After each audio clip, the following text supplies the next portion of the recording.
We're diving into the world of Sacred Beasts today. Alright, so we're going to be talking about Sacred Beasts today. Make sure you guys smash the link right by that subscribe button so you guys don't miss out more on this content. So there's been a lot of lists popping up with this. You are able to do a lot of interesting things with this because there are no extra deck locks. You're able to access your extra deck and do things with the bodies that you basically generate. The only downside is like we do need to test an additional field spell. We need to test an additional copy of the other level 8 because it's just a very good card. So starting things off here, we're playing triple copies of Raphael. Raphael reveals, adds a Sacred Beast monster, which is already stupid enough. He's able to... he can only be summoned by the effect of basically the field spell, which is a little bit rough, which is why we need to go to the third field spell. I think that's going to be the problem that this deck is going to have, is like, well, it will be able to generate those huge bodies and be able to do things. If it is not actively... if you can't keep field spell to do its thing, this is going to kind of collapse on itself, but that's fine. Also, you can contribute 2 monsters, destroys everything on the opponent's field, gains 2,000 attack. There's like your big giant payoff for this, which it is a quick effect, unironically, which is kind of funny to do the pop too. This is the dumbest card that your deck has to offer. Normal or special, it places 1 for spells and traps, specifically a Sacred Beast Field Spell or Sacred Beast continuous trap card, face up. And then if you control another Sacred Beast monster, you can special summon 2 Martyr. Oh, yep. So, I mean, that's pretty good. You always have a 10. Alright, so Martyr does the stupid good things that the deck is supposed to do. Which, I mean, the fact that you can bring out 3 of these, don't even tribute them, and be able to use them as part of extra deck fodder to climb up and actually put a link monster on the field is one of the things that, like, decks in the past were able to do, but, you know, when we're not putting mechanical locks on this, you know, you're able to do things. And also, this can recur itself back during the opponent's turn, which is, yeah. As long as this card and a level 10 monster is in your graveyard, a free add back, which is pretty strong. This card is just absurd. This is the spell placer, or the spell searcher, rather, which just kind of turns the entire deck on. Also, once per turn, burns the opponent for 1,000 life points, which I don't think... I mean, it matters in some games where you're trying to close things out, which isn't terrible. But also, I mean, this card doesn't really do anything else. The other things you care about with this are... it's Thunder, which you can tell in the new block, everything's going to be Thunder-oriented to some degree, because they made Thunder Crash Out, which is just an absurdly broken card for a deck like this to be able to use to its advantage. So we fully get to look forward to that. We're only playing 1 copy of Uriah. You don't really need to play multiples of this. Access to the traps is good, but like he only gets bigger via the amount of traps in both players' graveyards, which is fine, but he's also a fire, so he's not going to get bumped by Magna Hut like the other 2 are, which is like the immediate problem that you kind of face with those. But I think that this is okay as one of you could probably test it. He only searches the negate. He doesn't search. You don't ever want to search the book one. So yeah. He's just we've also got 2 of the Orchestrator. There's an argument to test multiple of these 2. This is another Thunder monster that we're able to recruit off of the stupid spell card to be able to work with, which is, once again, I love Thunder monsters that are able to basically try to break the game. But I mean, he facilitates an extra monster beamed out onto the field. His job is to, you know, also beam out another one from the graveyard. Like, he's a pretty good card. Austin really wanted to get cheeky, and he really wanted to test Yubel for whatever reason, because, you know, the trap card, the Phantom of Yubel is pretty good, especially with Nightmare Throne interactions. Also, being able to fuse a Martyr back into the deck with the Yubel to get access to the Phantom is already incredibly ignorant. So, like, that's why you're choosing to play this mini package, because, you know, you've already got 0/0 Fiends within the deck. This is the thing that we've kind of talked about in the past, is, like, the Yubel package. You do have to see the Throne to get into this, which is, like, okay, but it's all just splash ability at that point. Hand traps, we're playing Triple Bell. You can make an argument if you want to cut the deck down a little bit. You can slim down to 2, which I think does kind of accomplish some of what you want. We've also got triple copies of Ash here. Ash's job is to make sure that we can detour the opponent, which is kind of nice. And then we have triple copies of Fua completing our hand trap sequencing here. So that's your monster land. You're not really doing too much else besides that.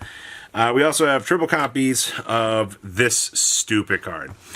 This card is one of the most absurd cards you can have. So on activation, beams out the other copies. Or actually, it's not on activation. No, it beams out. It activates, and then you activate it to beam out the other 3. Yeah, and then you can reveal a level 10 in hand to place field spell, which literally is the best card in the deck. We are playing 2. We do want to go to 3. If your opponent starts actually interacting with your field spell and starts blowing them up, there's nothing that's stopping them from actually taking this card out. You actually don't have... I don't think you have recursion actually. You don't have any recursion right now to get back this field spell. Yeah, if field spell becomes, popped in any sort of way, you just have issues. But I mean, like your deck's job is to put like big monsters on the field, like for Rudris. It's able to put up some other really, really strong cards. We've also got this card. This is the most stupid searcher. So they literally tested the mechanics with Charmers, and they said, "Oh, this will be okay. What if we add?"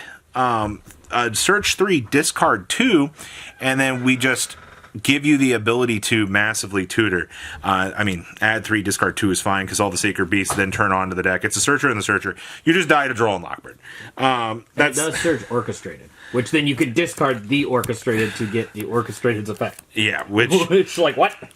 It's pretty good. We are playing Thunder Crash Out. Being able to add Haman or being able to add the other guy is Orchestrated is such an unfair card. This is cracked. We have Called by the Grave. Is an argument to play Cross Out as well to maybe stop Droll. It just depends on customization for where you want to go. Trap lineup. We have triple of the Poor Winged Karibo crying. Which is really funny. And then we have this stupid card. This is our Negate that gives us the ability to fuse, which is really, really good. We banish this from the graveyard to fusion summon from the hand or field, which just gives us the ability to tutor into the big Sacred Beast, unfun, combo wombo boss monster of Doomarino, because that's exactly what that card's job is. And then we have triple copies of Infinite Permanence. Nothing else really too crazy to mention with that. Now, extra deck. We could do some crazy things with this because we don't have locks. So first of all, we are playing 2 copies of the big guy. You could play one of these, and I don't think it's really going to matter all that much. You can only get one out, technically. Yes. Unless, because there's no way to recycle the trap once you banish it. Yes. Unless I missed something, but there should be no way. Yeah, this is just...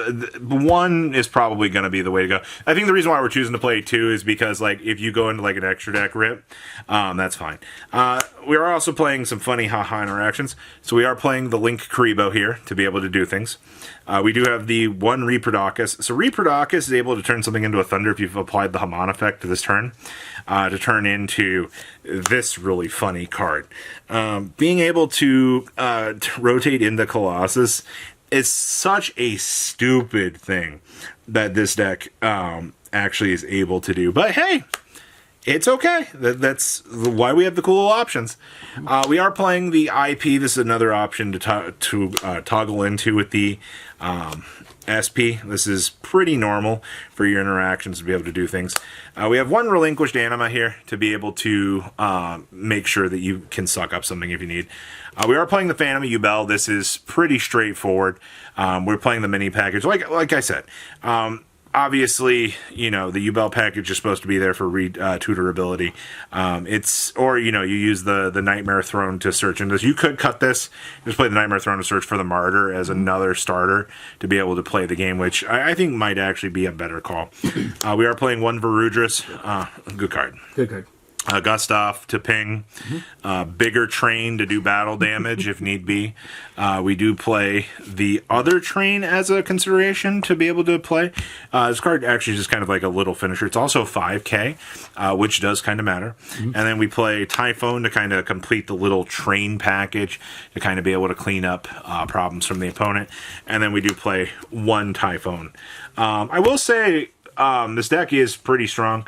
We do need to work on field spell ratios. We started with like El Exordio's list, and we kind of started like evolving from other lists just to kind of play test and see. Like the Nightmare Throne Yubel package is cute as like a little extra form of negate interruptions that you can kind of set up with the deck, which I think is fine for a little bit of what you want to go. But field spell crashing down on you is probably going to be the choking point of the deck. But outside of that, I mean, like the deck flows together very, very nicely. It's got, you know, the right amount of tools to do its thing. So check our friends down below at tradingcardmint.com and Uncle 40 to purchase. Patrons, thank you.